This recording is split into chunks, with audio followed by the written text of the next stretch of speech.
ত্রাণ কারো দয়া নয়, এটা জনগণের অধিকার। ত্রাণ যদি অধিকার হয় তবে সেটা পাওয়ার জন্য চাটুকারিতা কেন করতে হবে? ত্রাণ এই শব্দটা শুনলেই মনে হয় বিপদের দিনে ভরসার হাত। কিন্তু ত্রাণ কি সত্যিই সবাই পায়? ত্রাণ মানে তো মানবতা। এখন দেখা যায় ত্রাণ মানেই একদল ক্ষমতাবান মানুষের ব্যবসা, এক ধরনের সুযোগ। অনিয়ম, স্বজনপ্রীতি আর লোভে হারিয়ে যায় হাজার হাজার মানুষের ন্যায্য প্রাপ্য। ত্রাণ বিতরণের জন্য সরকার নানা ধরনের পরিকল্পনা নেয়, তালিকা তৈরি হয়, গুদামে পণ্য মজুদ হয়, বরাদ্দ আসে। কিন্তু যেটা হয় না সেটা হলো সঠিক নজরদারি। ত্রাণ পৌঁছানোর পুরো প্রক্রিয়াটাই জর্জরিত দুর্নীতি, স্বজনপ্রীতি আর অদক্ষতা দিয়ে। আর সেই দুর্বল জায়গাগুলোতেই বসে আছে একদল মানুষ, যারা সুযোগ পেলেই লুটপাট করে। অনিয়ম শুরু হয় তালিকা তৈরি থেকে।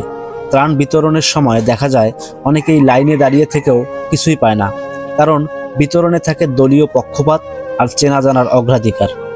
ত্রাণ বিতরণ একটি মানবিক দায়িত্ব, কিন্তু আমরা এটাকে বানিয়ে ফেলেছি রাজনৈতিক প্রচারণার অংশ। ত্রাণ দেওয়ার ছবি তোলা হয়, ভিডিও বানানো হয়, যেন মানুষকে সাহায্য নয়, করুণা দেওয়া হচ্ছে। একটা মানুষ বিপদে পড়েছে, এটা তার ব্যর্থতা নয়, সমাজের দায়িত্ব। এই অবিচার, এই অপমান একজন অসহায় মানুষের আত্মসম্মানে আঘাত করে। ত্রাণের অনিয়ম কোথাও একদিনে তৈরি হয়নি, এটা একটা দীর্ঘদিনের ব্যর্থতার ফল। প্রশাসন যদি শুরু থেকেই কঠোর হতো, নিয়ম থাকতো স্বচ্ছ, তাহলে কেউ সাহস পেত না ত্রাণ নিয়ে সিনেমিনি খেলতে। যাদের তদারকি করার কথা, তারাই কখনো কখনো নীরব দর্শক হয়ে দাঁড়িয়ে থাকে।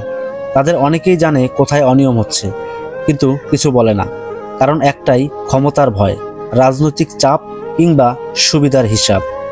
এই নীরবতা, এই নিষ্ক্রিয়তা অনিয়মকারীদের সাহস বাড়িয়ে দেয়, আর বিপদে পড়া মানুষ হয়ে যায় ন্যায্য অধিকার থেকেও বঞ্চিত।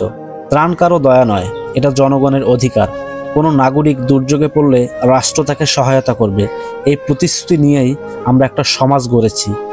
কিন্তু এখন দেখা যায় সহায়তা চাইতে গেলে মাথা নিচু করতে হয়, পরিচয় দিতে হয় আপনি কার লোক। ত্রাণ যদি অধিকার হয় তবে সেটা পাওয়ার জন্য চাটুকারিতা কেন করতে হবে?